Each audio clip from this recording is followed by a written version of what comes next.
Everyone has walked through some degree of trauma in their life, and it shapes us. Absolutely. We're influenced by everything that's happened in our life to this point, whether we realize it or not.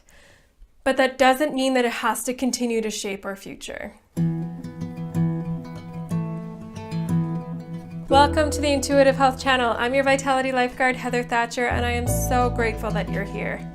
Often we allow so much of our past to dictate our future. Just because you had dessert after dinner growing up doesn't mean that you have to continue to do this as an adult. And even though you've always struggled with your weight or always struggled to exercise regularly, that doesn't mean that you have to continue this pattern. If you've always been a sensitive soul and you're prone to taking things personally, it doesn't mean that you will always be devastated by another's hurtful words.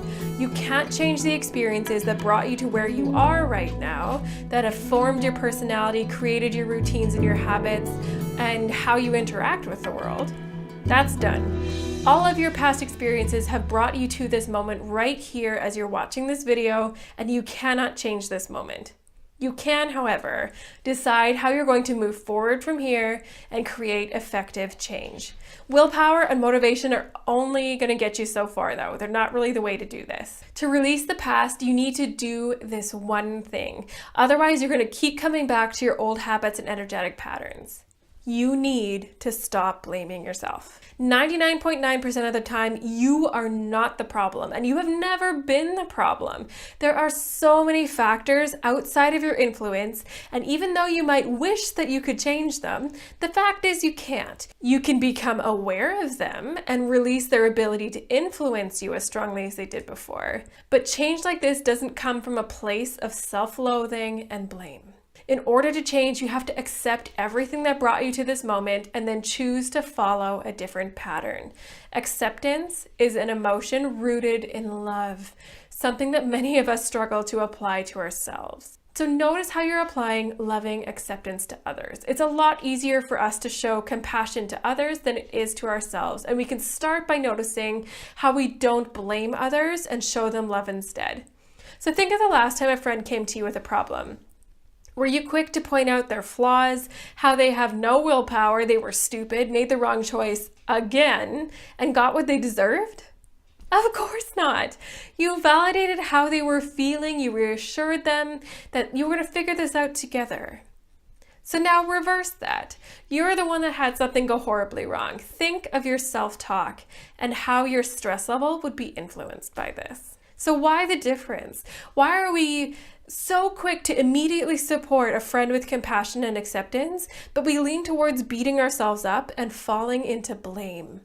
This, dear heart, is a habit.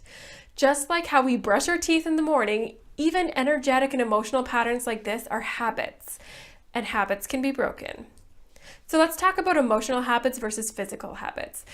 We know that changing our morning routine around brushing our teeth at a slightly different time, it's going to be a lot easier than breaking free of the cycle of negative self-talk and blaming ourselves. There are 3 things that you need to know before you change an emotional thought pattern like this. You need to become aware that there's a thought pattern you'd like to change. You need to uncover the underlying emotion and release it. And then you need to follow the process to change a thought pattern. So let's break that down. We can't change an unwanted thought pattern if we don't know it exists in the first place. So the first step is to become aware that there's something that we want to change. And as I mentioned in my self-talk post a while ago, you can do the paperclip exercise for a few days. So you start the day off with 20 paper clips in one pocket, and then throughout the day,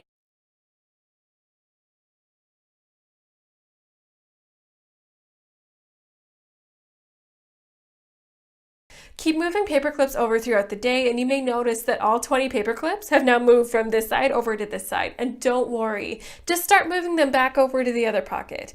The idea isn't to count the number of times that you're blaming yourself. It's not a numbers game. You're looking to increase your awareness to when you're doing it, so that way you can start to notice some patterns. Be curious. Don't blame yourself again for now how many times you're moving paper clips over. So are your blaming thoughts centered around your body and your physical health? So is it body shaming or blaming yourself for not being able to resist a particular food or not having enough willpower to stick to your workout plan or eating something that's not allowed? Or maybe your thoughts are more centered around your expectations for yourself and you focus your self-blame on how you could do better or how you shouldn't even bother trying to do something because you don't think it'll work out for you or you won't be good enough at it. Don't get stuck with just these two examples though. Be open and see what comes up for you. Everybody's going to have different kinds of trends to their self-talk. Remember, the focus here is to be curious and not to add to the blame. Every time you move a paperclip over is just another opportunity to notice the pattern and gather more information. So now that you've done the paperclip exercise for a few days and you've noticed a pattern or two or three that you want to release, it's time to focus in on one pattern and uncover the underlying emotion that's driving all of your blaming thoughts. Go inward and ask yourself, your spirit guides, and your heart what it is that's driving these thoughts. And when you've discovered the emotion, then you can go through a process to release it.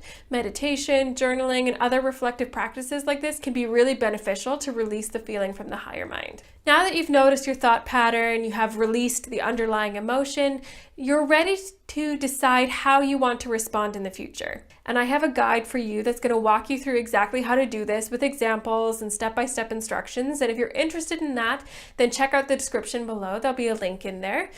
The idea is the next time you notice your unwanted thought patterns, instead of moving a paperclip, you're going to maybe use your self-compassion script, or you're going to go through the process of refuting this thought pattern and deciding how you want to respond. Instead of ramping up and just blaming yourself for everything that's happened to this point, you're going to practice noticing everything that was outside of your control, release your self-blame, and find yourself more calm and more able to come at the problem from an objective perspective rather than a negative emotional one. So if you're interested in that guide, the link is in the description below. And remember, 99.9% of the time, you are not the problem. And it's time to stop blaming yourself for the 99.9% of the reasons that have nothing to do with you.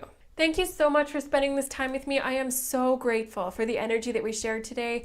I know you're the kind of person that likes to help others, so I invite you to share this video with someone important to you who you think would also benefit from hearing this episode. And if you want inspirational, intuitive health content like this daily, then connect with me on Instagram. Every morning on my story, I give you a mini challenge, affirmation, intuition builder, energy clearing technique, or health tip to help you take what we talk about on this video, this channel, to the next level.